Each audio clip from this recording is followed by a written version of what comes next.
马总指挥到。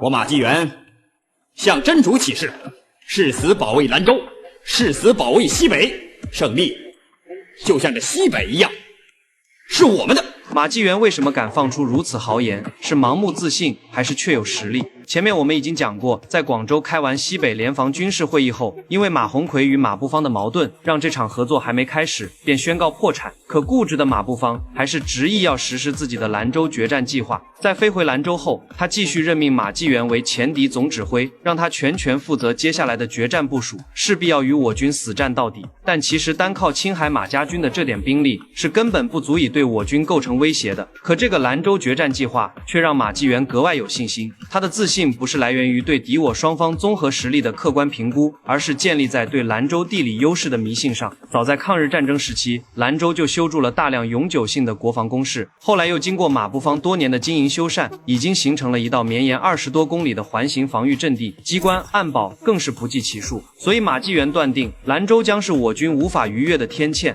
我们要以兰州的胜利为起点，把共军全部消灭在大西北。兄弟们，建功的时候到了，真主保佑我们，举起战刀，血战到底！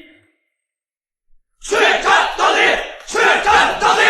而在另一边，在侦察到马继元大规模的兵力调动后，彭总也猜到了敌军企图在兰州决战的意图。从全局来看，马鸿逵并没有参与到此次兰州决战中，他只是把部队布防在宁夏边境，监视我军是否会进攻宁夏。而且马鸿逵实力较弱，如果此时选择攻打宁夏，可谓是势在必得。但为了防止在攻打宁夏的同时，让青海的马步芳抓住机会，把部队撤到大西南，给刘邓的第2野战军带来不必要的麻烦，彭总还是决定先打兰州，切断敌军所有的退路。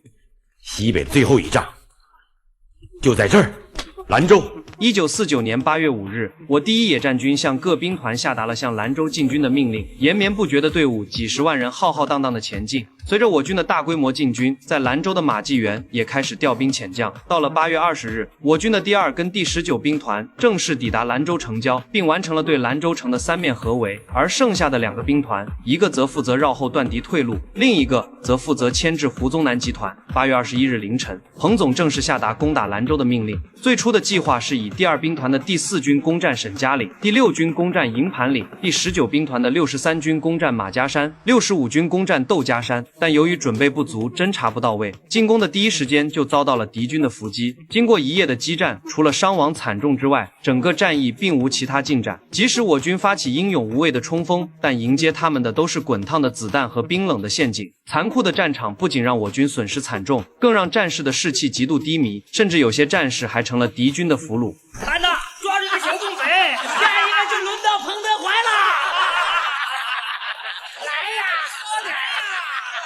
面对首战的失利，彭总没有推诿，而是把责任全部揽到了自己的身上，并亲自发电报向中央军委进行检讨。情况不明，仓促进攻，这里的问题啊，你们没打过窝囊仗，可我打过。彭总的这句话可谓是充满了自责和担当，他的心态展现出了一位卓越军事家的胸怀和清醒。他没有推卸责任，也没有被失败击垮，而是自我检讨。他深知作为决策者，自己必须为结果负责。这种担当不仅保护了下属的积极性，更是重新凝聚军心和聚拢士气的关键。反观马继元这边，他高兴地给他的阿爸打去了报捷的电话。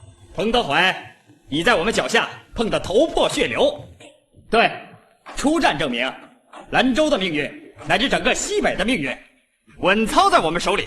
阿爸，我早就说过，西北的土地人和畜、石头、沙子都是姓马，青海的马10000年也变不了。嚣张的马继元甚至还扬言，要是抓了我军的10几万俘虏，到时候还不知道如何处理。但老练的马步芳却没被这点胜利冲昏了头脑，他在电话里不断敦嘱，现在只是初胜，万万不可掉以轻心。彭德怀老谋深算，既凶狠又狡猾，恶仗还在后头呢。对，我正在敦促马鸿逵尽快的出兵兰州，以使决战全胜。好，一场小小的胜利就让这个得意忘形的马继元冲昏了头脑，忘记了对手的强大和战争的残酷。很快，他就将为自己的盲目自大付出代价。为了摸清敌军的火力点，彭总同19兵团司令官杨得志来到兰州前线，勘察起了地形。几人通过战场留下的痕迹发现，马家军把主力布防在南山地区，东西两面相对薄弱，而北面的黄河铁桥是他们的唯一退路，所以想要解决兰州，就必须攻占南山，抢占黄河铁桥。但想要打通南山可不是易事，从首战就能看出，这块阵地上的敌军碉堡暗点非常密集，盲目冲锋是根本行不通的。为此，彭总制定了新的作战计划，集中所有榴弹炮，连夜拉上山顶，用大炮直射的方式，精准打击敌军的攻势。这个被誉为给大炮装上刺刀的战术，在第二天清晨开始发威了。开始。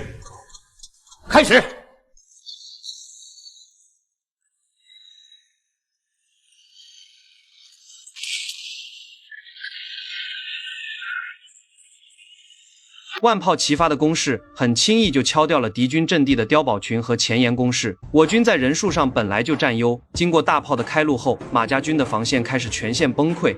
气有桶，滚雷，快滚雷啊！突如其来的打击让马继元慌慌张张搬出最后的秘密武器，这些所谓的滚雷里面装满了汽油跟炸药，滚到半山腰后便直接炸开，爆出的火浪瞬间便将我军发起冲锋的战士吞没。据说当年参加战役的老兵回忆这场山头攻坚战时，无不潸然落泪。当时的惨状是很多人在晚年都不愿意回忆的一场战争，即便后来建国几十年，这片地区被改造成了旅游景点，他们依旧不愿再次登上这座主峰。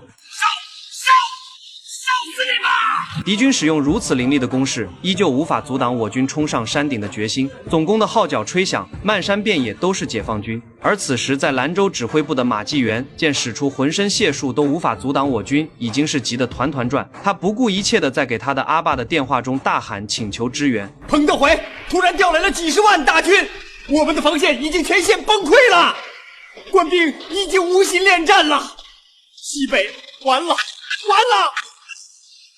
来人呐！与此同时，马步芳派去向马鸿逵求援的秘书马季也吃了闭门羹。这个一心只知道保存实力的家伙，虽然口头上不断答应，但却没有付出任何实际行动，甚至用借口不断搪塞马季，哪怕马季苦苦哀求，也无济于事。马主席，